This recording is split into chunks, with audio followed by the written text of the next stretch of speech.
বাজাও শীষ মারো তালি, নিঃশব্দে মুছে যাক গোপন কালি।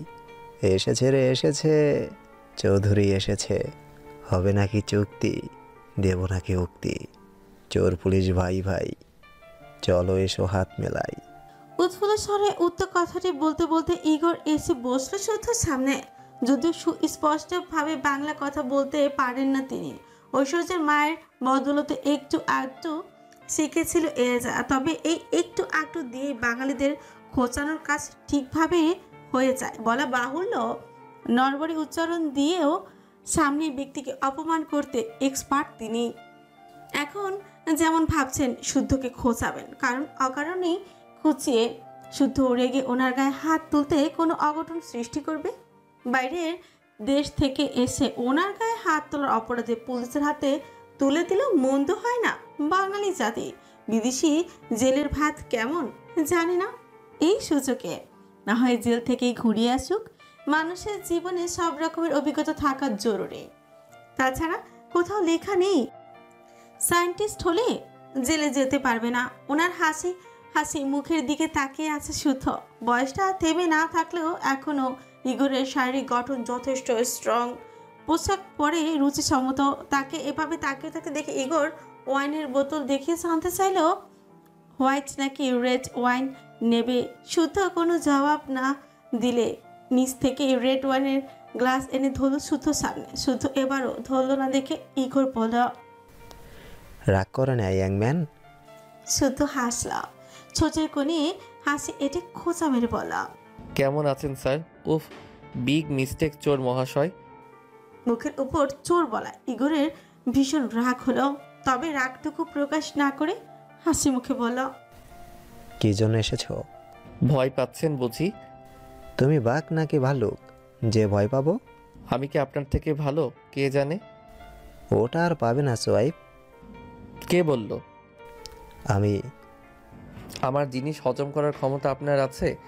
কথা বলতে বলতে আশেপাশে তীক্ষ্ণ নজর বুলিয়ে দেখে নিল নির্জন জায়গাটা। এখন মধ্যদুপুর, শুনশান এরিয়া। কাছে কোথাও একটা দ্বীপ আছে, একটা পরিত্যক্ত এরিয়া বলা চলে।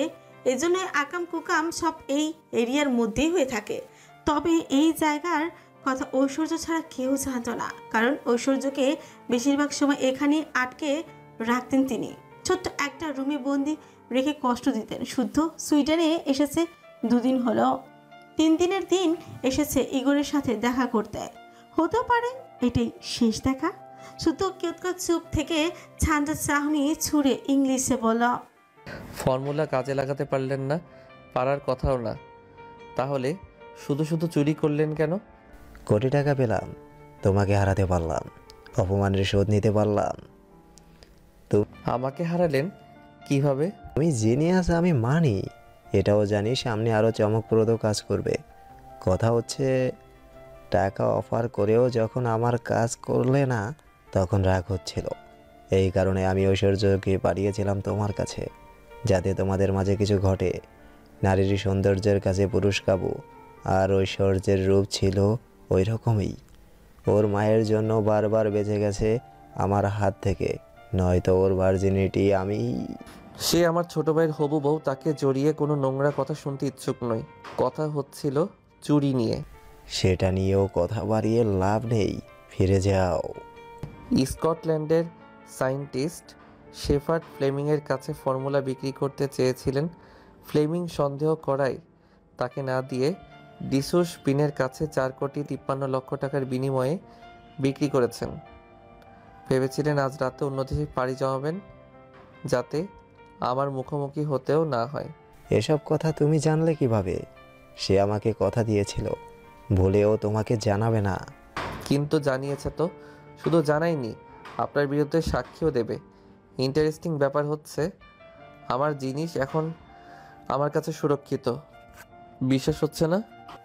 ইগোর থমথমে মুখে তাকিয়ে রইল শুদ্ধর দিকে। কাট চেহারা সুদর্শন পুরুষটা আবারও তাকে ঘোল খাইয়ে ছাড়ল। সব কথা সে জানে। এর মানে এতদিন সিঙ্গাপুর থাকলেও তার নজর ছিল ওনার গতিবিধির দিকে। অথচ তিনি ভেবেছিলেন একের পর এক বিপদে পড়ে চৌধুরী পুত্র এসব নিয়ে ভাবার সময় পাবে না। আর যতদিন বিপদ কাটিয়ে উঠবে ততদিনে ধরা ছোঁয়ার বাইরে চলে যাবেন তিনি। কিন্তু সে শেষ চালটা দিয়ে শুদ্ধই চেকমেট দেবে সেটা কল্পনাও করেননি। পুলিশের গাড়ির হর্ন কানে পৌঁছাতেই বুঝতে বাকি রইল না ঘটনা। লাইসেন্স করা পিস্তলটা নিজের কাছে না থাকায় উঠে দাঁড়াতেই কোথাও একটা বুলেট এসে বিঁধল ওনার বুকের বাপাসে। চোখের পলকে লাল রক্তে ভিজে গেল পরনের সবুজ টি শার্ট। তখনই পুলিশের গাড়ি থেমে থপথপ শব্দ তুলে একদল পুলিশ ভেতরে প্রবেশ করলো। ইগোর ততক্ষণে জোরে জোরে নিঃশ্বাস নিতে নিতে লুটিয়ে পড়েছে শুদ্ধর পায়ের কাছে। শুদ্ধ ব্যতীত এখানে আর কাউকে না দেখে পুলিশ ইগোরের লাশের সঙ্গে সঙ্গে শুদ্ধকেও যেতে ইশারা করলো। শুদ্ধ যেতে যেতে প্রতিমধ্যে থেমে দাঁড়িয়ে পেছনে ফিরে একবার তাকালো। তীক্ষ্ণ দৃষ্টি মেলে তাকিয়ে রইল জঙ্গলের দিকে, কিন্তু কাউকে নজরে না পড়লেও চলে গেল পুলিশের সঙ্গে। পুলিশের গাড়ির শব্দ শোনা না গেলে ইয়াসির বের হয়ে এলো। হেসে হাত তালি দিতে দিতে বিড়বিড় করলো, তোমার বিশুদ্ধ পুরুষ সাধু নয় চড়ুই পাখি। সে নির্মমভাবে আহনাবকে মেরেছে, এমনভাবে মেরেছে চেনা বড় মুশকিল। তার হাতে খুনের রক্ত লেগে আরো আগে লেগে গেছে, কিন্তু প্রমাণের ভিত্তিতে কখনো তা সামনে আসেনি। কিন্তু এবার গোটা করে তোমার সত্যর গায়ে খুনির ট্যাগ লাগবে। আমি খারাপ, মাফিয়া বলে রিজেক্ট করেছিলে, এবার এবার কি করবে শীতল রানী? এবার মানতে পারবে খুনি স্বামীকে?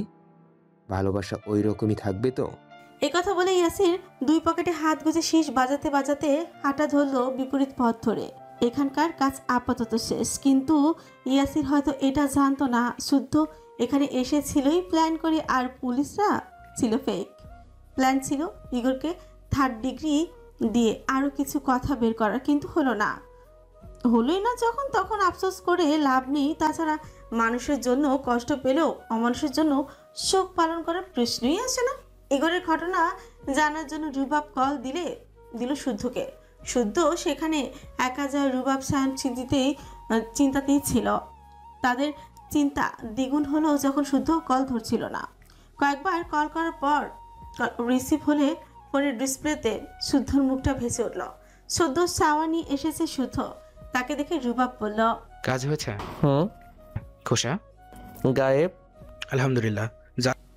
রুবাব আলহামদুলিল্লাহ বলা সায়ন সুজরা কুচকে তাকালো, বলল, ওই শালা, তুই শ্বশুর মারা গেছে আলহামদুলিল্লাহ বলিস কোন হোসে?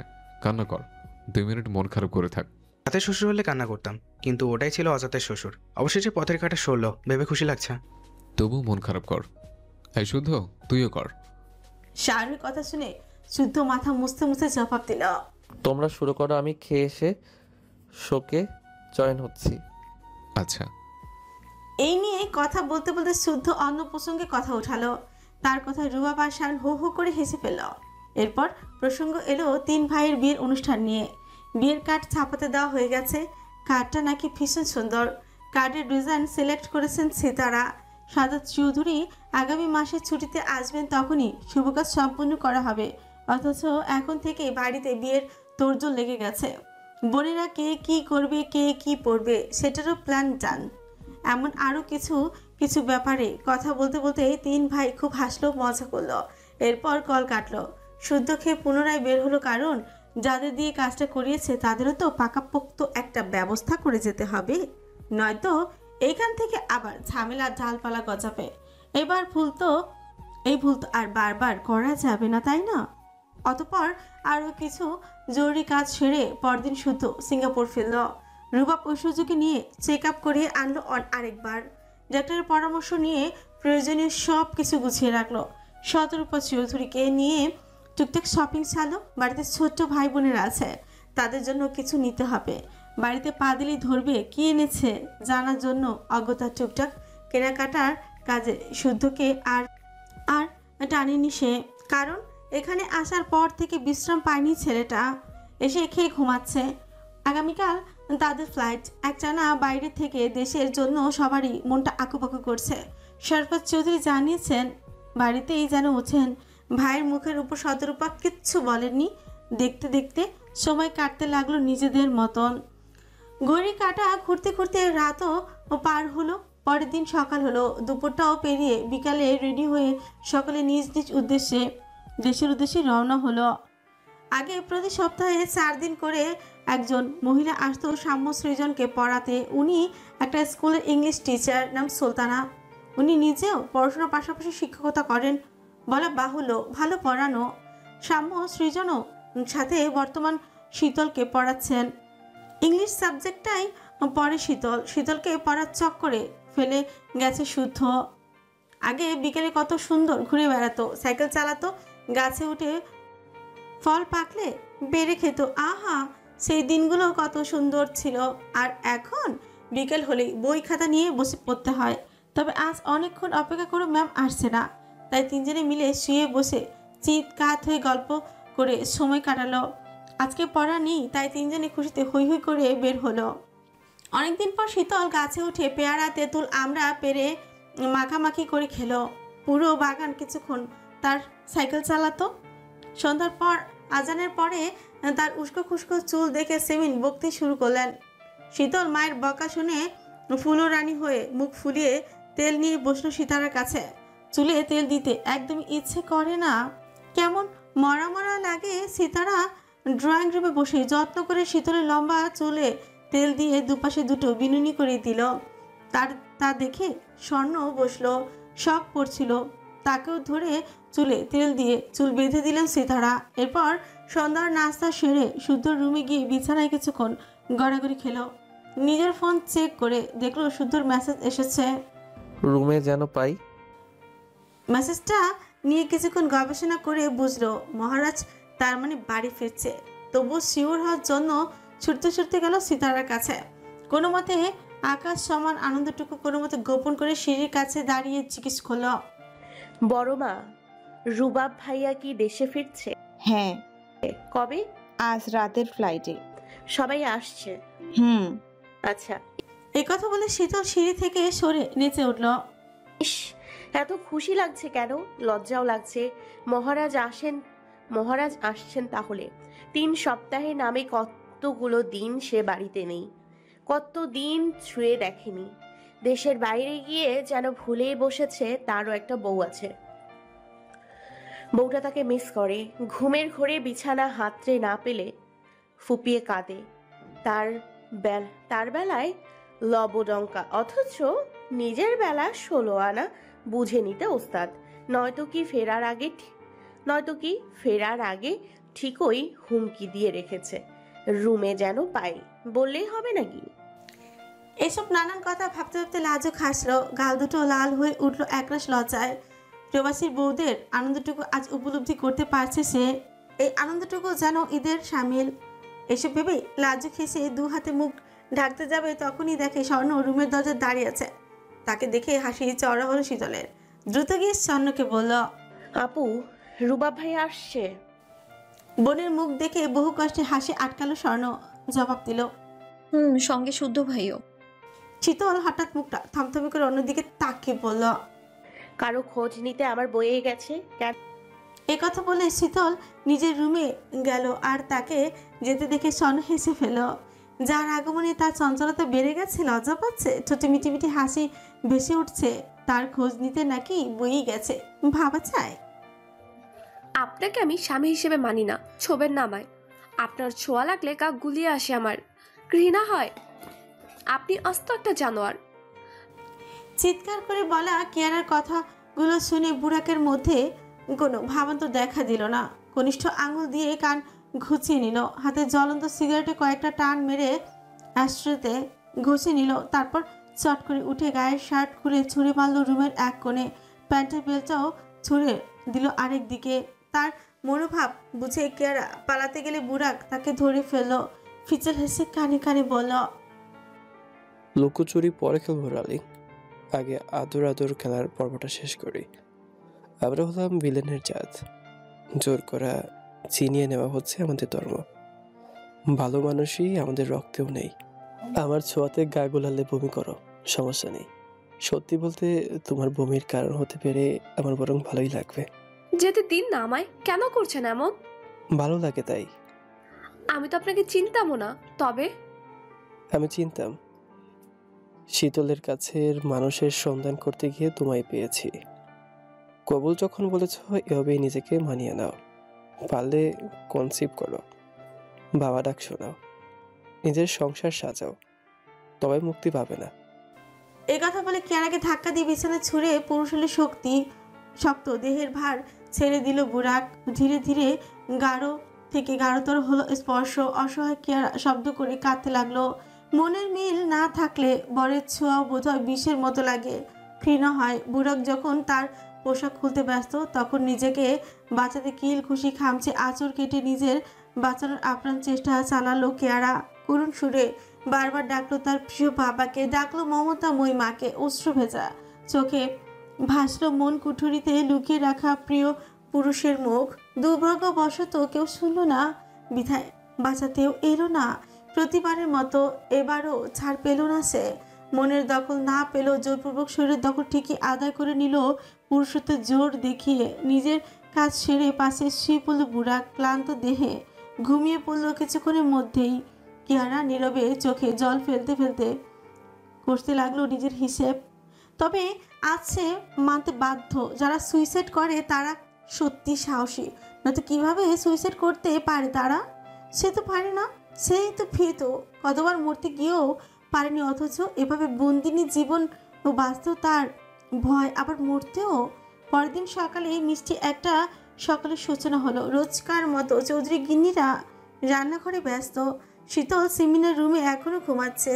গতরাতে খাবার খেয়ে মায়ের রুমে শুয়ে বাবার সঙ্গে ভিডিও কলে কথা বলেছিল। সেখানে শুয়ে ফোন টিপতে টিপতে কখন যে ঘুমিয়ে পড়েছে। ঘুম ভেঙেছে ফজরের আজানের অনেক পর। তখনই উঠে নিজের রুমে ফ্রেশ হয়ে একবার শুদ্ধ রুমে উঁকি মেরে দেখে শুধু রুমে নাই, বিছানা ফাঁকা। তার মানে হাঁটতে বেরিয়েছে। তার দেখা পেতে নিচে থাকতে হবে। ফাঁকা রুমে একা পেলে তাকে পানিশমেন্ট দিবেই দিবে। এই কথা ভেবে সে ধীরে সুস্থে নিচে নামলো। বাগানে কিছুক্ষণ হাঁটলো, তবুও শুদ্ধ আসছে না দেখে রান্নাঘরে গেল। মা চাষিদের ব্যস্ত হাতে কাজ করে দেখে পুনরায় ড্রয়িং রুমের দিকে যেতে শুদ্ধর মুখোমুখি হলো, চোখাচোখিও হলো। শুদ্ধ রান্নাঘরে মা চাষিদের দেখে পাশ কাটিয়ে যেতে যেতে নিচু শহরে বলল, রুমে আসুন মিসেস সোয়াইব, এক্ষুনি। হঠাৎ তাকে আপনি বলে সম্বোধন করার চোখ বড় বড় করে তাকালো শীতল। এত সম্মান হজম হলো না, তাই শুদ্ধর দেখা দেখে সেও ফিসফিস করে বলল, মিষ্টি খেতে। এই কথা শুনে ঘটনা বুঝতে বাকি রইল না তার। তবে সকালবেলা শুদ্ধকে জ্বালানোর সুযোগ হাতছাড়া করলো না সে। মুহূর্তে শয়তানি বুদ্ধি খেলে গেল তার মাথায়। শুদ্ধর পেছন পেছন সিঁড়ি অব্দি গিয়ে লাজুক মুখে বলল, স্বামী বলেছিলাম যে বিয়ে হয়েছে, অনেক দিনই তো হলো বাপের বাড়ি যাওয়া হয়নি, মনটাও খুব একটা ভালো নেই, যদি 5 কেজি কিনে দিতেন ঘুরে আসতাম। কদিন ধরে পিঠে মার পড়ে তাই না? রুমে চলো মিষ্টি দিতে। সায়েন্টিস্টকে বিয়ে করেছি, তার এত এত টাকা, মিষ্টি ছাড়া বাপের বাড়ি গেলে কেমন দেখায় না? আপনি বরং মিষ্টিটা এখানেই দিয়ে দেন। তার শয়তানি মতিগতি বুঝে শুদ্ধ এবার প্রচন্ড বিরক্ত হলো। রাতে ফিরে শীতলকে রুমে না পেয়ে রেগে আছে যদিও, এখন আবার সকাল সকাল জ্বালাতে শুরু করেছে। তবে রান্না করে মা চাষিতে দেখে কিছু বলতেও পারছে না, তবু থমকে বলল, সকালবেলা পড়তে বসা যায় না? এখানে কি, যা পড়তে বস। সিঁড়ির কাছে ওদের ঝগড়া করতে দেখে সীতারা খেয়াল করলেন। তিনি সিদ্ধ ডিমের খোসা ছাড়াতে ছাড়াতে বললেন, কি রে শুদ্ধ, সকালবেলা ধমকাচ্ছিস কেন মেয়েটাকে? পালানোর পথ পেয়ে সীতারার কাছে গিয়ে মলিন মুখে বলল, বড় মা, তোমার ছেলেকে মিষ্টি কিনে দিতে বলো। সকালবেলা মিষ্টি কি করবি? বাপের বাড়ি বেড়াতে যাব, নতুন নতুন বিয়ে হয়েছে, খালি হাতে যাওয়া যায় নাকি? মান সম্মানের একটা ব্যাপার আছে না? এই কথা শুনে সিমিন পরোটা বেলতে বেলতে থেমে গেলেন। শুদ্ধর দিকে একবার তাকে পুনরায় তাকালেন শীতলের দিকে। না চাইতো হেসে ফেলেন তিনি। ওনাকে হাসতে দেখে শুদ্ধ তাকালো, চোখাচোখি হলো। মুখে না বললো ওনার হাসির মানে শুদ্ধ ঠিকই বুঝলো। বাধা দিয়েছিলাম বলে ভিলেন বানিয়েছিলে না? বেশ হয়েছে, পাজি মেয়েকে করো বিয়ে, আরও করো, আর সারা জীবন জ্বলতে থাকো। শুদ্ধ আর দাঁড়ালোই না, গটগট করে সিঁড়ি পেয়ে রুমের দিকে হাঁটত হলো। তবে তার কানে ঠিকই পৌঁছালো মা চাষতে খিলখিল হাসির শব্দ। সেও বোধে মুচকি হাসলো। অতঃপর শাওয়ার নিয়ে বের হতেই দেখে রুমে দুষ্টু মালকিন এসে হাতে কফির মগ। সে তোয়ালে মেলে দিয়ে হাত বাড়িয়ে মগটা নিয়ে সেন্টার টেবিলের উপর শব্দ করে রেখে দিল। তারপর 2 কদম এগিয়ে বিনা বাক্যে শীতলকে বাহু ডোরে জড়িয়ে নিল। কতদিন পর মনে হচ্ছিল একটা দিন নয়, বছর কাটাচ্ছে। বুকটাও কেন যেন খা খা করা শূন্য মরুভূমিতে পরিণত হয়েছে এইটুকু দেহের মেয়েটা। দেশের বাইরে গিয়েও তাকে শান্তিতে থাকতে দেয়নি। চারিদিকে সবই ছিল অথচ শান্তি ছিল না, কেমন শূন্যতা ভাব। এখন যেমন শান্তিতে বুক ভরে গেছে, এই শান্তিটাই খুঁজে মরছিল। ভেতর ভেতর পাগল প্রায় হয়ে উঠেছিল এই ছোঁয়াটুকু পাওয়ার জন্য। শীতলের কম্পিত হাতটাও তখন উঠে এসেছে সুধের পিছে।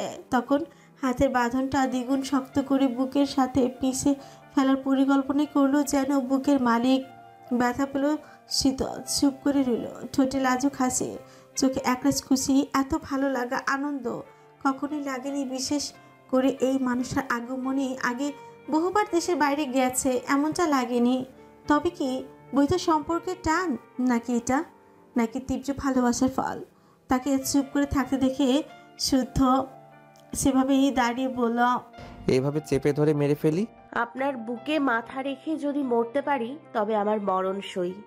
মুখস্থ করে এসেছিস? কি? প্রেম মাখানো রসালো উক্তি যুক্তি?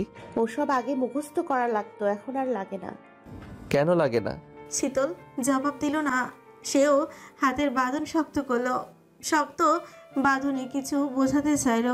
শুদ্ধ ছুটি করে মৃদু হাসি, বুকে শান্তি, মনে অন্যরকম তৃপ্তি।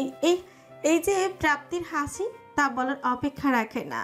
যে মেয়েটা একদিন বোকামি করে ভালোবাসা শিখতে চেয়েছিল, তাকে ভালোবাসা চেনানোর আবদার করেছিল, আজ সে নিগুড় ভালোবাসা আক্রান্ত রোগী। যে প্রতিশোধ নিতে তার দেহের রন্ধ্রে রন্ধ্রে তীব্র প্রেমের জীবাণু ছড়িয়ে দিতে চেয়েছিল, আজ তার দেহেও একই প্রেমের জীবাণুর বসবাস। চঞ্চল, অথচ মেয়েটা তাকে সহ্য করতে পারত না। আজ সেই যেন তাকে চোখে হারায়। যে চাইতো না সে কখনো বাড়ি আসুক, সময়ের জাদু বলে আজ সেই তার অনুপস্থিতিতে কাঁদে, অপেক্ষা করে সে কখন বাড়ি ফিরবে, কাছে টানবে, বুকে জড়াবে, নরম স্পর্শে ছুঁয়ে দিবে। ছুঁয়ে দিলে আবার লজ্জা নিয়ে পড়বে। কিছুদিন আগে বুকা বুকা কথা বলা মেয়েটা তার জন্য ইয়াসিরের মতো লোকটার কাছে বুদ্ধি খাটিয়ে নিজেকে সেভ করার চেষ্টা করছিল। বিপদে পড়ে ব্যাকুল স্বরে বিশুদ্ধ পুরুষকে মনে প্রাণে পাশে চেয়েছিল, তার বুকে ঠাঁই চেয়েছিল, বুকের ভেতর লুকিয়ে থাকতে চেয়েছিল। এমনকি তাকে বাঁচাতে ভীতু মেয়েটা দুঃসাহসিকভাবে নিজের গুলির সামনেও দাঁড়িয়েছিল। আহত হয়েছিল হসপিটালের বেডে, শ্রী অন্য পুরুষের স্পর্শ মুছতে নিজের সম্পর্কের বৈধতা চেয়েছিল, তাও কেঁদে কেঁদে ব্যাকুল সুরে জোর খাটে। অথচ এই মেয়ে রুবাব আর শায়নের কথায় মিথ্যে ভালোবাসার দাবি নিয়ে তার নামের কলঙ্ক মাখতে এসেছিল। কাপা কাপা গলায় বলেছিল, শুদ্ধ ভাই, আমি যদি আপনার নামে দু একটা কলঙ্ক মাখি, আপনি কি খুব রাগ করবেন? নিঃসন্দেহে চমৎকার আবদার, কিন্তু ভালোবাসার কলঙ্ক মাখা কি এতই সহজ? সেদিন ভীষণ রাগ হয়েছিল, তবে সঠিক সময় তার ব্যাঙাচি যে তাকে সবার সামনে চেয়ে নিয়েছে, দখল করে নিয়েছে, জোর খাটে অধিকার দেখিয়ে বুঝিয়ে দিয়েছে সেও পারে। এখন যে তার বুকের বাঁ পাশে মাথা রেখে চুপচি করে দাঁড়িয়ে আছে, মুখখানা এমন যে কিচ্ছুটি জানে না সে, অথচ বাইরের দেশে গিয়ে একদণ্ড শান্তি দেয়নি, বুকের মধ্যে গেড়ে বসে খোঁচাতেই ছিল। কখন এভাবে বুকে টেনে নিতে পারবে, এ আশায় ভেতর ভেতর অস্থির হয়ে যাচ্ছিল। এসব ভেবে শুদ্ধ একবার তাকালো শীতলের দিকে। শীতল চোখ জোর বন্ধ করে কি ভাবছে খেয়ে জানে, তবে মুখে অদ্ভুত এক শান্তির ছাপ, চোটে খেলছে মিষ্টি হাসি। তাকে হাসতে দেখে শুদ্ধ তার মাথায় থুতনি ঠেকিয়ে আদরের সুরে বলল, রাতে রুমে থাকতে বলেছিলাম না? তাহলে পেলাম না কেন? ডিনার সেরে রুমে আসার সময় আম্মু ডেকেছিল, গিয়ে দেখি আম্মু ও বাবার সঙ্গে ভিডিও করে কথা বলছে। আমিও বাবার সাথে কিছুক্ষণ কথা বলে শুয়ে গেম খেলতে খেলতে ঘুমিয়ে পড়েছিলাম। জেগেছি ফজরের আজানের অনেক পরে। তখন আসা হলো না কেন? এসেছিলাম, পাইনি, ততক্ষণে জগিংয়ে বেরিয়ে পড়েছিলেন। পুণ্যের কাজ করেছেন, আমাকে জাগা রেখে বেয়াদবের মতো ঠিকই ঘুমিয়েছিস, কিন্তু আমার এক ফোঁটাও ঘুম হয়নি। এখন চলুন, আপনাকে নিয়ে ঘুমাবো। এই কথা শুনে শীতল নিজেকে ছাড়িয়ে এক লাফে দুপা পিছিয়ে বলল, নাস্তা তাহলে রুমে আনি, খেয়ে ঘুমান, একটু পরেই আমরা বের হব। আপনি উঠতে উঠতে ফিরে আসবো। ফিরে আসবো মানে কোথায় যাবি? পার্লারে কদিন পরেই অনুষ্ঠান না, একটু ফেসিয়াল করব, চুল কাটবো, পেডিকিওর ম্যানিকিওর করব। ফেসিয়াল না করলে তো মেকআপ বসবে না ঠিকঠাক মতো। গিয়েই দেখেন আমিও আপনার পিঠের উপর ইচ্ছে মতো চেলাকাট ভাঙবো। মেকআপই করতে দেব না। আসছে আবার ফেসিয়াল টেসিয়ালের গীত নিয়ে। মানে কি, তাহলে কি আমি সাজবো না? বিবাহিত মেয়েরা তো সাজগোজ কিসের? এই কথা শুনে শীতল বেশ বিরক্ত হলেও আগে পিছে না ভেবে বেশ গর্ব করে বলল, মোটেও আমি বিবাহিত না, আমি পিওর সিঙ্গেল। ও আচ্ছা। আমার ল্যাবে সিসি ক্যামেরা আছে জানেন? এক রাতের কিছু কিছুর ফুটেজ আছে কিনা আসুন দুজন মিলে একসাথে চেক করে দেখি। শীতলের মুখটা ফাটা বেলুনের মতো একেবারে চুপসে গেল। একরাশ লজ্জা পেল, তবে সেটা প্রকাশ না করে খুটখুট করে এটা ওটা নাড়তে লাগলো। ঘুরে ঘুরে দেখতে লাগলো হাতের কাছে থাকা জিনিসপত্র। শীতল মুখ ভেঙচি দিল। বারণ শুনলে তো সে বড় মাকে পটি ঠিকই ম্যানেজ করে ফেলবে, তাই তর্কে না গিয়ে জানালার পর্দা সরাতে সরাতে বলল, আমার কিছু মিছু চাই। শুদ্ধ গ্লাসে পানি ঢালতে ঢালতে তাকালো একবার। অনুষ্ঠানের অজুহাতে আজ থেকে তার পকেট ফাঁকা করার যত রকমের ধান্দাবাজি করা যায় করবে এই মেয়ে। কোনো জবাব না পেয়ে শীতল ড্রেসিং টেবিলের উপর থাকা টুকরো জিনিসপত্র গুছাতে গুছাতেই বলল, শুদ্ধ ভাই শুনুন না। মুখ দিয়ে কথাটা বলতে দেরি তড়িৎ শীতলকে ঘুরিয়ে ছোট আঁকড়ে ধরে কামড় বসাতে দেরি হলো না শুদ্ধর। শক্ত এক কামড় বসিয়ে ছেড়ে দিয়ে বলল, বুঝিনি কি বললি যেন? ভাই না কি যেন একটা? এই ওয়েট ওয়েট, কে তোর ভাই? শীতল হতভম্ব। ছোট তীব্র ব্যথা অনুভব হতেই ঠোঁট চেপে ধরে বিস্ময় নিয়ে তাকিয়ে রইল। চোখ ছলছল করছে। ঠোঁটটা বুঝি কেটেই ফেলেছে অসভ্য পাজি পুরুষটা। শুধু এবার তাকে আরেকটু কাছে টেনে কোমর জড়িয়ে ধরে কায়দা করে ফ্রিজের আর নাচিয়ে বলল, মিসেস এবার বলুন দেখি আমি আপনার কে? এখনো ভাই হই? সেদিন বললাম না ভাই না ডাকতে? আমাদের সম্পর্কের বদল ঘটেছে আমার কদিনের অনুপস্থিতিতে, ভুলে গিয়েছেন? কাছে আসুন দেখি, আবার মনে করিয়ে দেই। এই কথা বলে তাকে কাছে টেনে বিছানায় ছুঁড়ে ফেলে গলায় মুখ ডুবাতে শীতল ছটফটে উঠল। শুদ্ধকে সরানোর বৃথা চেষ্টা করতে সে আমতামতা করে বলল, ইচ্ছে করে বলি না তো, পুরনো অভ্যাস, মুখ ফসকে বেরিয়ে যায়। শুদ্ধ সেভাবে থেকে তার কাঁধে গলায় ঠোঁট স্পর্শ দিয়ে জবাব দিল, চেলা কাঠের বাড়ি খেলে আর মুখ ফসকাবে না। দেই বাড়ি, দেখি কাজ করে কিনা। শীতল জবাব দিল না। চোখ মুখ খিচে অনড় হয়ে রইল। খুব কাঁদকুতো লাগছে তাকে চুপ থাকতে দেখে। শুদ্ধ মুখ পানি তাকালো। এতক্ষণ কিছু না বললেও না বুঝলো। এবার খেয়াল করলো শীতলের স্বাস্থ্য বেড়েছে। ফোলা ফোলা গাল দুটো টসটস করছে। অসুস্থতায় অনেকটা শুকিয়েছিল। এখন তো জীবন্ত পুতুলের মতো আদুরে লাগছে। নাকি এতদিন পর দেখেছে বিধায় এত কিউট লাগছে। আচ্ছা, ছোটে নেশা মিশিয়েছে নাকি? কম্পিত ঠুরজোড়া এত টানছে কেন? একটু ছুঁয়ে দেখবে? কিন্তু এই মেয়ের যা হাল, মনে হচ্ছে আর একটু ছুঁড়ে লজ্জায় নুইয়ে গলে পড়বে। আজ এই প্রথম শুদ্ধকে মুগ্ধতা নিয়ে তাকে থাকতে দেখে শীতল হাত দিয়ে তার চোখ দুটো ঢেকে ফেললো। এই দৃষ্টি ঘায়েল করা। শুদ্ধ তার হাত সরিয়ে আবারও তাকালো। তখন শীতল মিষ্টি করে আবদার জুড়ে বসলো, সারাদিন ঘুরবো, বাইরে খাবো, ব্যস্ততার অজুহাত শুনবো না। আজকের দিনটা আমাকে দিতেই হবে। শীতলের আবদার শুনে শুদ্ধ কেমন করে যেন হাসলো। বাকি বলল, তবে আমারও একটা শর্ত আছে। কি? আজকে দিনটা আমি তোর নামে লিখে দিচ্ছি, তুইও আজকে রাতটা আমার নামে লিখে দে। বুঝে শুনে দিস কিন্তু। শুদ্ধর কথার মানে বুঝতে সময় লাগলো না শীতলের। গালের রক্তিম আভা আরো গাঢ় হলো।